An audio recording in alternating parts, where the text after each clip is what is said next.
5월 31일 월요일입니다. 사사기 13장 사사 삼손이라는 주제로 말씀을 나누겠습니다. 먼저 기도로 시작하신 후 성경을 1회 3회 읽기 바랍니다. 꾸준한 영성을 여는 당신의 인생을 변화시킵니다. 말씀 다 묵상하셨습니까? 첫 번째, 점점 타락해가는 이스라엘. 1절입니다. 이스라엘 자손이 다시 여호와의 목전에 악을 행하였으므로 여호와께서 그들을 40년 동안 블레셋 사람의 손에 넘겨주시니라.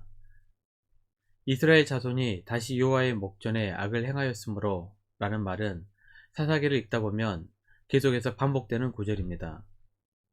여러 세대를 거쳐 실수를 반복해서 하고 있다는 말은 한 세대의 교훈을 그 다음 세대로 이어가지 못하고 세대의 단절이 있었다는 말입니다. 삼손의 시대는 앞 시대보다 훨씬 더 영적으로 후퇴했다는 생각이 듭니다. 40년 동안이나 블레셋의 압제와 고통 아래 있으면서도 부르짖지 않았기 때문입니다. 지금까지 가장 길었던 압제의 기간은 가나안 왕 야빈의 압제로 20년이었습니다. 그 외에 3년, 7년, 8년, 18년 압제의 기간을 버티다 하나님께 간구했는데 삼손의 시대에는 무려 40년이나 압제의 기간을 겪게 됩니다. 사사기 후기에 가장 타락했다는 것을 볼 수 있습니다. 더구나 사사기의 마지막 사사인 삼손의 시기에 이스라엘 백성들은 하나님께 간구조차 하지 않았습니다. 사사시대 내내 반복되는 악순환의 5가지 패턴이 있습니다. 범죄, 심판, 간구, 구원, 평화의 시대 패턴입니다. 그런데 이번에는 간구가 사라졌습니다. 삼손 시대에는 백성이 하나님께 부르짖었다라는 간구의 표현이 보이지를 않습니다. 이제 아무리 고통이 찾아와도 하나님을 찾지 않을 만큼 이스라엘의 영적 상태가 심각해졌다는 것입니다. 기도할 힘이 남아있는 사람은 소망이 있는 사람입니다. 그러나 삼손이 태어날 당시의 이스라엘은 그 마지막 구원의 희망마저 기대할 수 없는 절망의 상태에 있었습니다. 두 번째, 나실인 삼손. 5절입니다. 보라, 내가 임신하여 아들을 낳으리니 그의 머리 위에 삭도를 대지 말라. 이 아이는 태에서 나옴으로부터 하나님께 바쳐진 나실인이 됨이라. 그가 블레셋 사람의 손에서 이스라엘을 구원하기 시작하리라 하시니. 무려 40년 동안이나 이스라엘의 부르짖음이 들리지 않았습니다. 그런데 이번에는 하나님께서 보다 못해 이스라엘을 위해서 한 구원자를 준비하십니다. 지금까지의 사사들은 부르심을 받을 때 이미 성인들이었습니다. 하지만 사사 삼손의 등장은 아직 어머니 임신 전부터 시작되고 있습니다. 성경을 통틀어서도 수태고지의 이야기는 아브람과 사라에게 아들이 있을 것이라는 것과 한나에게서 사무엘, 엘리사벳에게서 세례 요한, 그리고 마리아에게서 예수님이 태어나게 될 것이라는 손에 꼽힐 정도입니다. 자녀가 태어날 것을 미리 말씀해 주시는 것을 수태고지라고 하는데 하나님께서 강하게 개입하셔서 이루어지게 됩니다. 이처럼 삼손도 성경 전체에서 몇 안 되는 수태고지 이야기로 시작하게 됩니다. 삼손은 태어나자마자 나실인이 됩니다. 나실인이란 구별된 사람이라는 뜻입니다. 오직 하나님께 구별되어 헌신된 사람을 말합니다. 성경에서 대표적인 나실인으로는 수태고지 이야기에 등장하는 삼손, 사무엘, 세례 요한 등이 있습니다. 민수기 6장을 보게 되면 나실인에게는 반드시 지켜야 할 규정이 있습니다.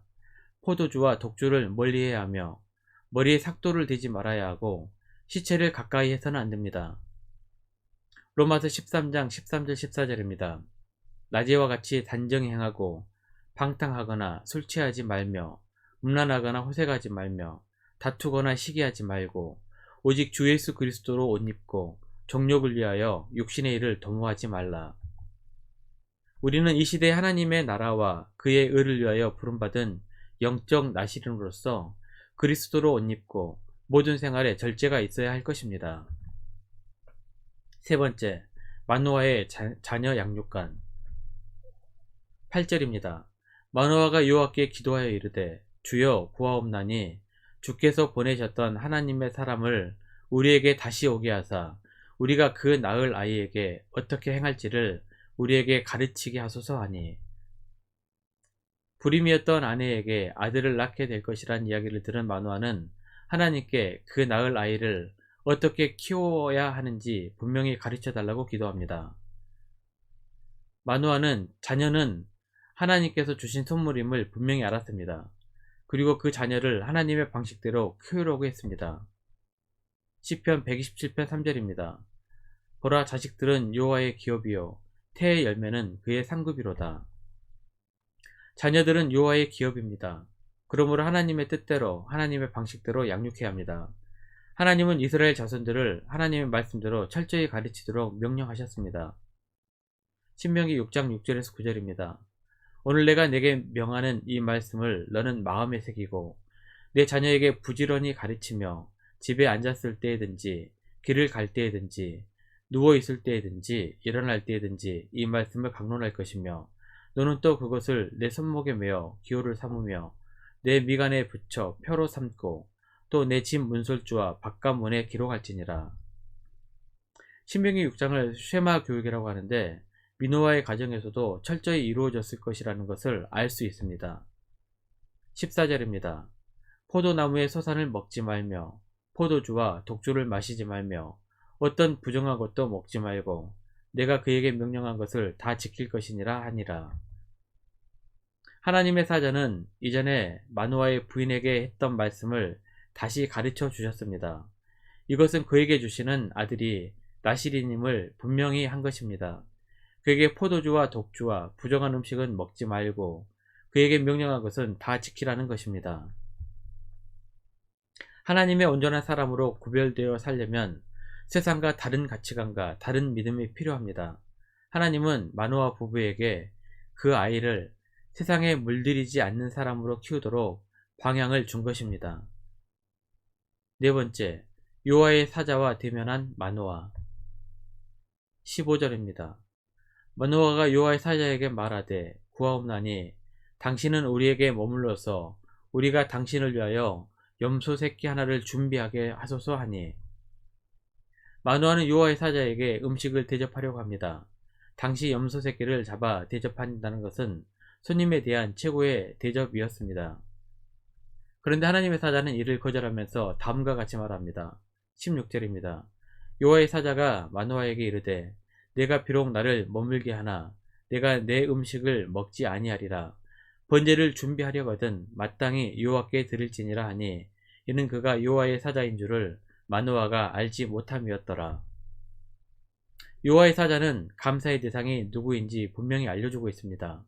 천사들도 모든 일의 배후에 하나님이 계심을 분명히 했습니다. 하지만 죄인된 사람들은 종종 그 공로를 자신이 차지하려고 합니다. 악하고 교만하기 때문입니다. 18절입니다. 여호와의 사자가 그에게 이르되 어찌하여 내 이름을 묻느냐 내 이름은 기묘자라 하니라. 기묘자라는 말은 우리의 이성을 초월해서 계신 분이라는 뜻입니다. 하나님은 우리가 이해할 수 있는 경계의 너머에 계시는 분이십니다. 사도 바울은 이 하나님의 신비를 이렇게 찬송했습니다. 로마서 11장 33절입니다. 깊도다 하나님의 지혜와 지식의 풍성하며 그의 판단은 헤아리지 못할 것이며 그의 길은 찾지 못할 것이로다. 말씀 요약합니다. 첫 번째, 우리는 이 시대 하나님의 나라와 그의 의를 위하여 부름받은 영적 나시린으로서 그리스도로 옷 입고 모든 생활에 절제가 있어야 할 것입니다. 두 번째, 하나님 앞에 늘 겸손하며 하나님의 신비의 은혜에 감사하며 살아가시기를 바랍니다. 1년 성경 일독 주간 기획입니다. 오늘은 월요일 10편 17편부터 19편까지 말씀을 묵상하십시오. 5월 중보 기도 제목입니다. 5가지 기도 제목을 놓고 충분히 기도하시고 개인 기도의 시간을 가지시길 바랍니다. 주중 기도의 시간은 새벽 6시부터 밤 10시까지입니다. 가정에서 기도하시기 힘드신 분들은 주중 기도의 시간을 이용하시길 바랍니다. 하루 30분씩 최선을 다하시기 바랍니다. 그러면 여러분의 삶이 변화될 것입니다. 영상을 다 보신 분들은 확인 문자를 보내시거나 유튜브에 댓글로 달아주시면 정기적인 영성 훈련에 도움이 될 것입니다. 올 하루도 승리하시기를 기도합니다.